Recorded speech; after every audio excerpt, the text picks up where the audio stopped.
Well, welcome to another edition of 42nd Street Pete's Grindhouse. Little worn out dealing with dogs. Not this one, because she's a pain in the ass, but the other one's out there that had the surgery, and she's wandering in now. I don't know if she's going to come in the frame or not, because she looks like Franken-Dog. But she's doing good, except she keeps licking certain things, which she ain't supposed to lick, and had to call the vet again because she doesn't come. No, don't rub your head there. That's the problem. She's got a head full of stitches all over the place, and yeah, it's not a lot of fun, and I ain't been getting a lot of sleep, but that's what you do when you're a pet owner. Okay, why don't you go lay down, let me do the video. But I gotta talk about this. The Brain That Wouldn't Die, the novelization, 60-year anniversary from It Came From Hollywood.net by my buddy Robert Frizet. And if you like the movie, let me tell you something. I just read this yesterday, and it is just as sleazy, just as over the top, and even more fucking weird and diabolical and grotesque than the actual movie itself.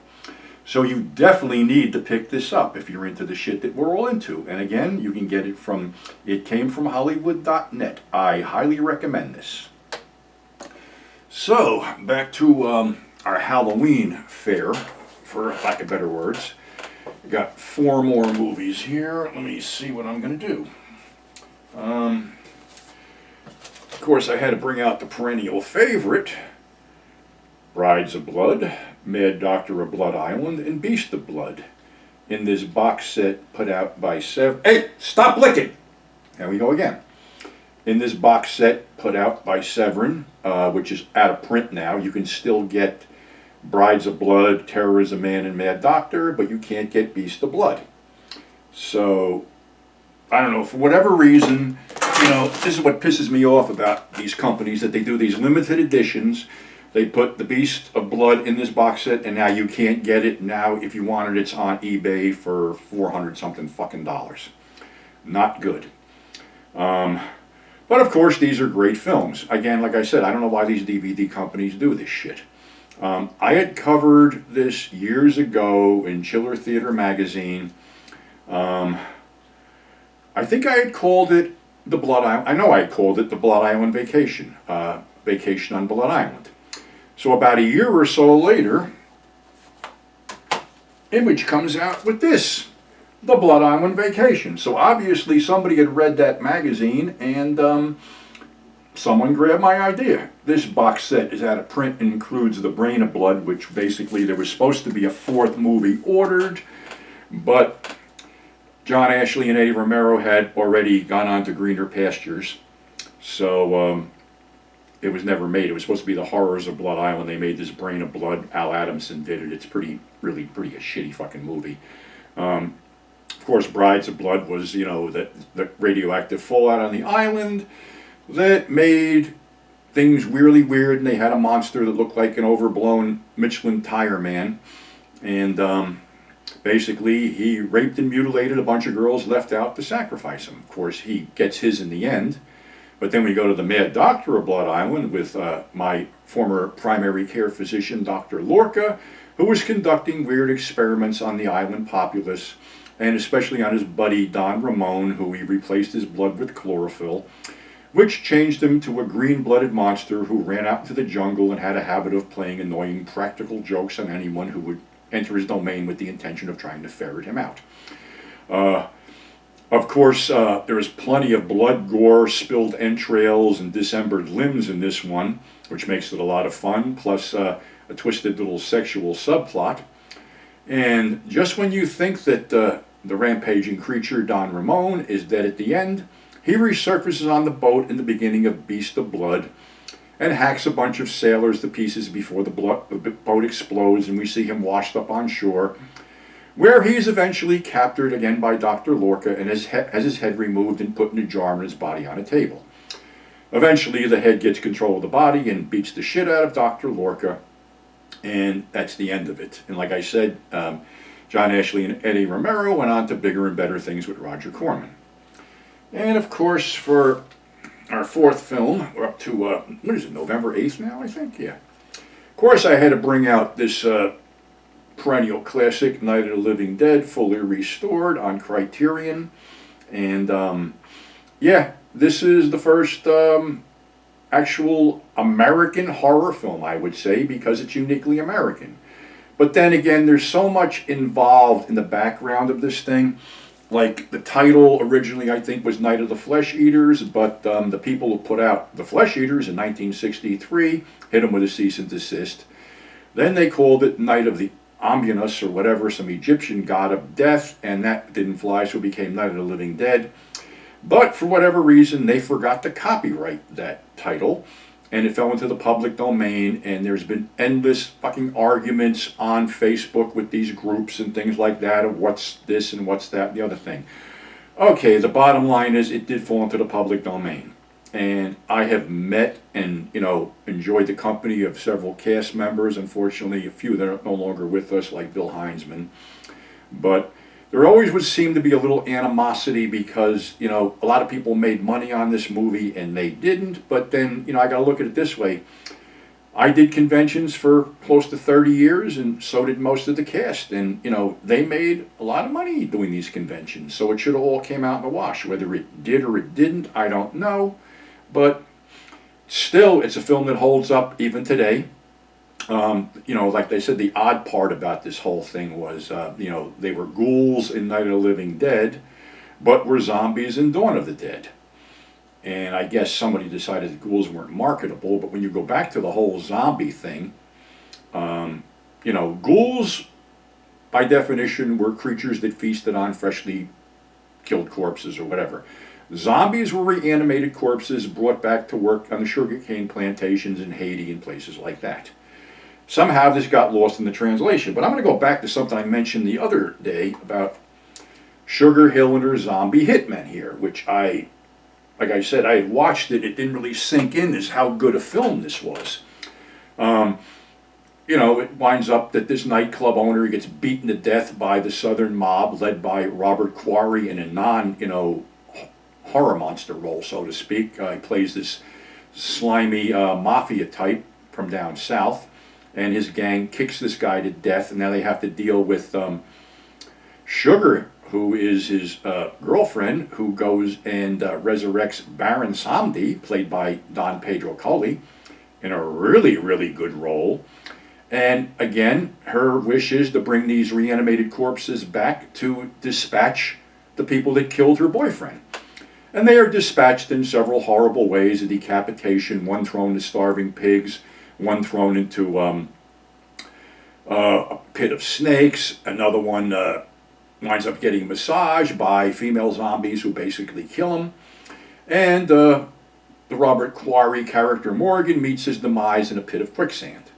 So it's all pretty cool and, really done well, and this film seems to have slipped through the cracks. I can't say it's a blaxploitation film. It's more of a straight out horror film with black actors in it.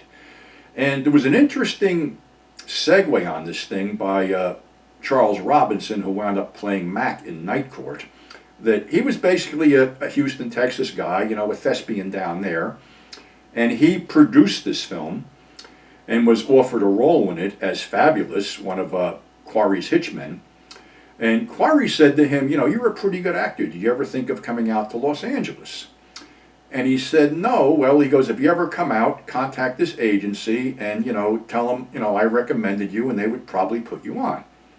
Well, down the road, Charles did go out there. He did go to the agency, and they basically tested him and told him that they couldn't use him. Sorry. He thanked them for their time and went back to his hotel.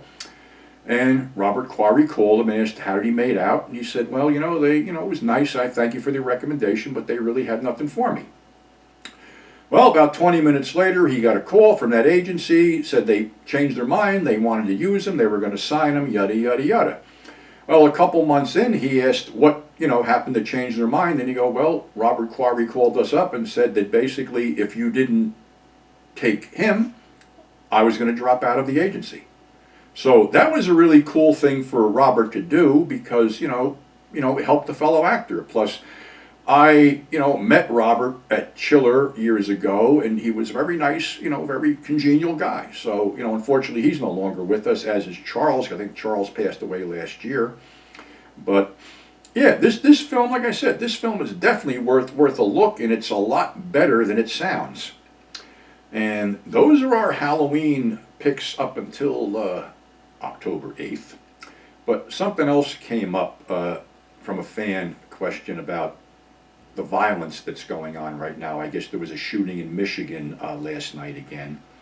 And someone was killed, and it was a mentally ill person. And not to get into this whole, gun debate or whatever, I'm just going to say one thing. Regardless of what any gun owner thinks, nobody's coming to take your guns. It's way too late for that. There's just too many guns in circulation. In fact, we are probably the most heavily armed country in the world, and that's not a good thing.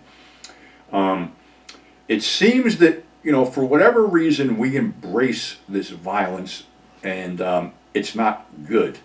If you go back to Sam Peckinpah, The Wild Bunch basically was an anti-violence film.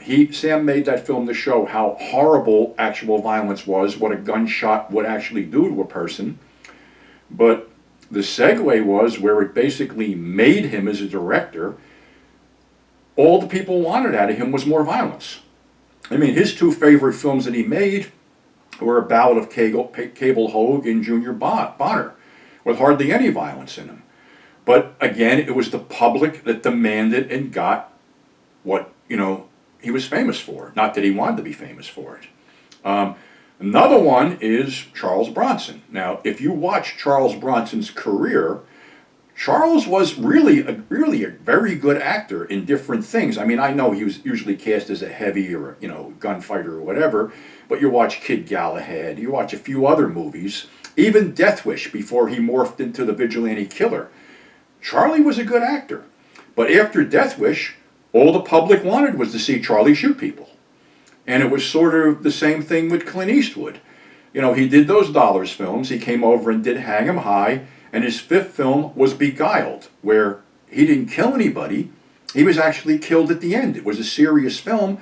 But the movie-going public shit all over it because they wanted to see Clint kill bad guys. So it's really strange how the public dictates what certain actors would do and certain directors would do. And, I'm not a fan of this gun violence. A friend of mine's daughter was shot out in California with a ghost gun, and she survived, and she's an advocate for, getting these guns out of school. But it's sort of, it makes you wonder, and it's pretty fucked up that, I'm not a parent, but I can understand a parent's point of view. You send your kid to school and you wonder if they're ever going to get the fuck home. And on my own thing, I wonder if I walk into a supermarket wearing a shirt like this, that I might tweak the wrong fucking person and not make it out of the fucking store. So it's a really fucked up situation, and it ain't getting any better. And yeah, I like shoot 'em up films, but I know they're fantasy. I know it's all made up. I know it's all pseudo violence. And I accept that, but I can't accept what's going on today, and I can't accept this out-of-control gun culture that's going on here, but ain't too much I can do about it now. And, the horse has been out of the gate. So all I can, say to my friends and fans is be safe and be aware, because we're in treacherous waters right now with a certain party instigating violence against Democrats now or something. Like, I don't want to get political, but I see the news and I see what the fuck's going on. And a lot of this shit's just fucking wrong and it's fucking bullshit. So, all right, I'll stop with that. We'll have more Halloween movies on our next episode. But again, you guys got to check this out. This is just too fucking cool. So until then, stay safe. Thanks for subscribing. Thanks for tuning in. And we'll catch you next time.